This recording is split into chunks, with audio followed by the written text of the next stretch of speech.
का जैसे हमको पता है कि मेडिकल पर्पस के लिए भी इस्तेमाल है, बट इसका अब ये नशा के लिए भी इसका इस्तेमाल होता है। और ये इस केस में क्लियरली ये अवैध तरीके से बिना किसी लाइसेंस। आप देख रहे हैं MA न्यूज।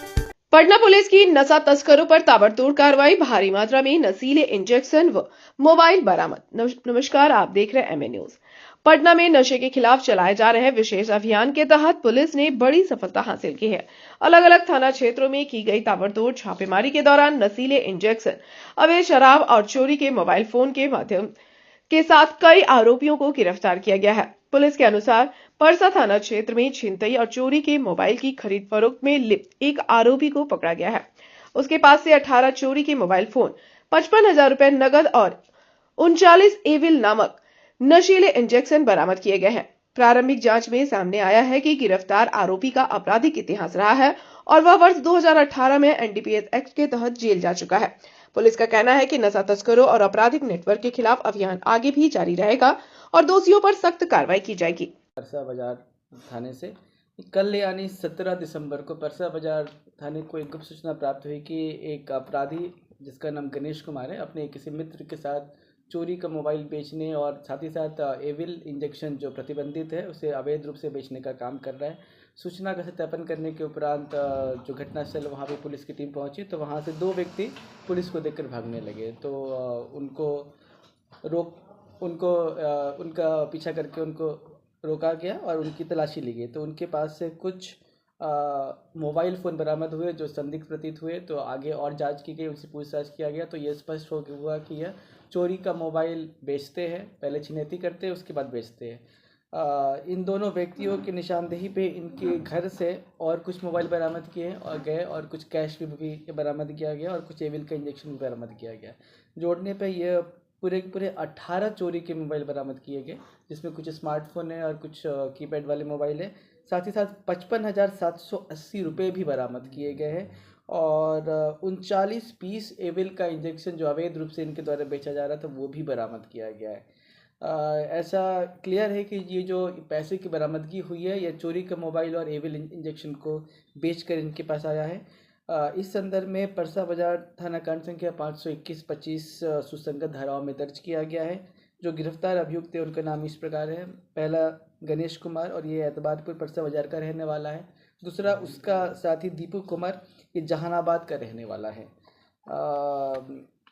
जब्त मोबाइल के साथ साथ ब्लूटूथ के डिवाइस भी मिले हैं 4 और एक पेन ड्राइव भी बरामद हुआ है। इन दोनों का ही आपराधिक इतिहास है। इसके पहले ये 2018 में परसा बाजार थाना कांड संख्या 271/18 में एनडीपीएस के मामले में ही ये लोग जेल गए थे। इनसे पूछताछ पे ये पता चला कि ये मोस्टली मोबाइल को रेलवे स्टेशन या फिर ये चौक चौराहे से छिनैती करते हैं और उसके बाद उसको सेकेंड हैंड में कहीं भी बेचने का प्रयास करते हैं। साथ ही साथ एविल का इंजेक्शन भी ये 50 से 100 रुपये प्रति पीस ये बेचा करते हैं और इन्हें एक कार्टन जिसमें 25 पीस होता है ये एक मोबाइल नंबर पर संपर्क करते हैं और इन्हें 600 रुपये पर कार्टून के हिसाब से इनको डिलीवरी किया जाता है। उक्त मोबाइल नंबर भी हमारे पास बरामद हुआ है, उसके बारे में भी आगे का हम इन्वेस्टिगेशन करेंगे। गणेश ऑटो चलाता है सर जी, ऑटो लिफ्टर गैंग से भी इसका संपर्क है क्या? जी अभी ये अनुसंधान अंतर्गत है और भी कोई बात निकल कर आता है। एविल का उपयोग कहाँ होता है और किस?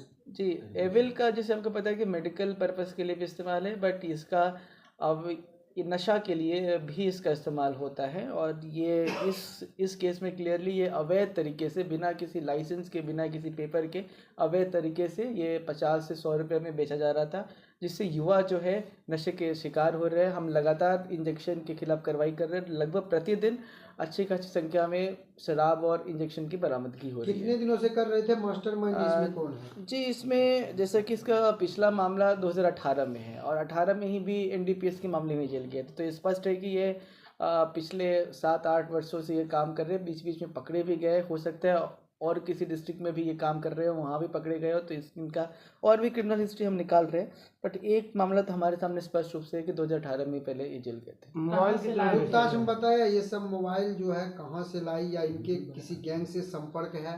जी अभी तक इन्होंने और किसी का नाम नहीं बताया। इनका बोलना है कि यही 2 लोग मिलकर रेलवे स्टेशन या ट्रेन या फिर और कहीं चौक चौराहा से छीनने का प्रयास करते हैं और उसके बाद इसको बेचने का प्रयास करते हैं। अभी हम एक एक मोबाइल का IMEI नंबर CIR पोर्टल पे चेक करेंगे और अपने रिकॉर्ड पे चेक करेंगे कि आखिर इनका FIR या सना कहीं दर्ज है कि नहीं है।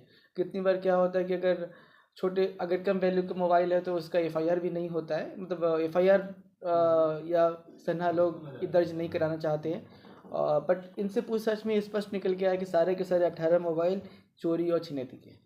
कितना बेचते ये थे? कहाँ पर बेचा करते थे? किसी दुकान से संपर्क था कितना या में बेचते गाँव थे? क्या कितना में करते बेचते थे? जी, अलग अलग मोबाइल के हिसाब से अलग अलग। ये कोई दुकान में बेचने की अभी तक बात निकल के नहीं आई है।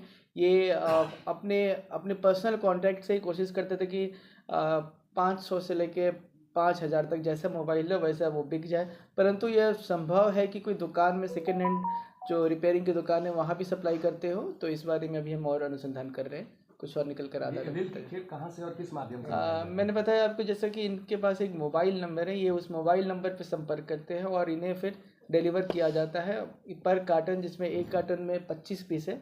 25 पीस के 600 रुपये ये दिया करते थे और फिर उसे 1200 से लेके 2000 तक में उसे बेचा करते थे।